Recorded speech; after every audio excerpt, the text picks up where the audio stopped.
Mphasis, revenues and profits in line, margins above estimates and healthy deal wins. Let's get to a conversation with the management as what worked for the quarter gone by and what is expected going ahead. Listen in. I think, again, firstly, very pleased with the performance of the deal wins in the quarter. We've been building up the pipeline over the last few quarters to kind of convert. You're absolutely right. A bunch of uncertainties have obviously been addressed over the last 60 to 90 days. U.S. elections, outlook on economic environment is pretty stable. We're definitely very much in the soft landing camp. We've seen 100 bips of short-term interest rate cuts. Of course, there is some uncertainty around inflation outlook and what that means for cuts, further from here. But I think all in all, with the recent, improvement a little bit in the geopolitical environment, definitely seems like there is confidence back with customers. Earnings have been pretty strong, especially in the banking segment in the U.S., as we've seen over the last, 2 weeks. So, in a good environment to continue to originate opportunities, and we've seen some pickup in closure of deals linked to some of that confidence coming in. Very excited about what 25 will bring in terms of conversion further, because as you have seen in the numbers, pipeline is also up about 50% year over year. Sure. Aravind, coming on operating margins, what can you tell us about the impact of pricing of deals at the moment in the current environment, the impact of the rupee movement against the dollar, and several other factors? How do all these elements come together in terms of your expectation in operating margins going forward? Sure. So I think we came in at about 15.3% operating margin for the quarter, which was about a 10 basis points drop on a sequential basis and about 40 basis points increase on a YOY basis. So we've been executing very strongly on operating margins, right? So we have a lot of puts and takes in the quarter. It's typically a weaker quarter because of furloughs, but we had a lot of operational efficiencies. Our utilization went up sizably YOY, right? So, we've been doing a lot of non-linear revenue growth because our headcount has largely been static or dropping mildly, but we've still been starting to grow revenue. And that is kind of playing out, right? So to that extent, I think we are comfortable with the margin range we had talked about historically at about 14.6 to 16. We are bang in the middle of it. And I think we are quite comfortable to operate within this range. Right. Nitin, there's also curiosity around FedEx now that that contract comes to an end for Mphasis. What could potentially be the impact here? And, is there any way by which we can actually see the revenues fill up from other sources?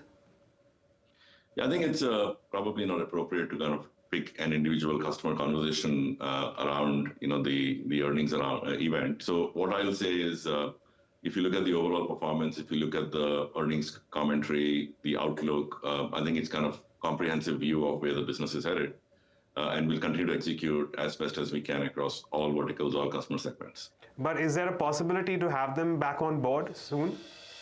Again, as I said, right, we don't typically want to discuss individual customers, whether you indicated certain names, but from a company standpoint, we'll continue to focus on our portfolio of business. And we've neither, talked about it in the past, and we definitely don't want to start that trend today. Sure, I understand. Aravind, can you come in on the banking financial space at the moment, the current environment, given the fact that, at least there is speculation that it could be an inflationary one, which is why we are potentially expecting interest rates not to correct dramatically, even though the President Trump has suggested that he wants interest rates to follow. What can you tell me about this? I think we had a very strong growth sequentially in our quarter, right, which has furloughs in BFS.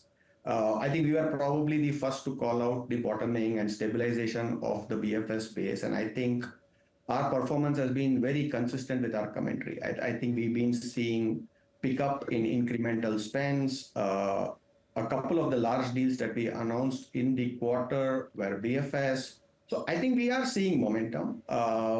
And it's in line with our expectation. And I think we need to wait and see, right? I think obviously there are divergent commentaries, and today there was commentary around interest rates falling, and I think we need to watch. But I think in general, I would say we are reasonably optimistic on BFS. Sure. Nitin, what's the way forward in terms of FY26 as we move into the new financial year? What are the areas that Mphasis is going to look to focus into? I think a little bit early to call about FY26. We still wait for client budgets to get a little bit more clearer. As I mentioned, I called out a few things that are definitely, better today in terms of the environment, especially around, election uncertainty having taken, a good outcome. From a market's perspective, the belief is that we will see renewal of some of the tax cuts. In some shape and form, we'll probably see a more benign environment when it comes to interest rates. So I think the way we are focusing and positioning is as I mentioned, fairly forward-leaning on continuing to make investments around go-to-market, around AI platforms.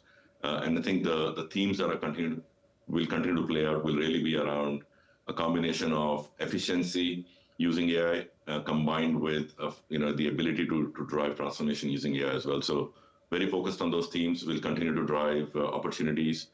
We have, as I mentioned, a very strong pipeline, up 50% year over year and 23% just quarter over quarter. So I think at this point, all the focus in the company is to continue to drive deal conversations, conversions, and as we convert pipeline to TCV, TCV to revenue, pickup in growth is definitely what we are focused on. Right. A final question, Nitin. There's some sort of speculation in the markets where we're expecting Blackstone to sell further stake in the company. Has there been any indication from the promoter towards the management of the company so far? Very difficult to answer that question because firstly, it is not something that the management drives. Secondly, public company shares are exchanged on a daily basis. At this point in time, there's nothing to call out. As we have better understanding of where the promoters are headed, I think they will probably inform, with the right disclosure. So at this point in time, nothing to call out.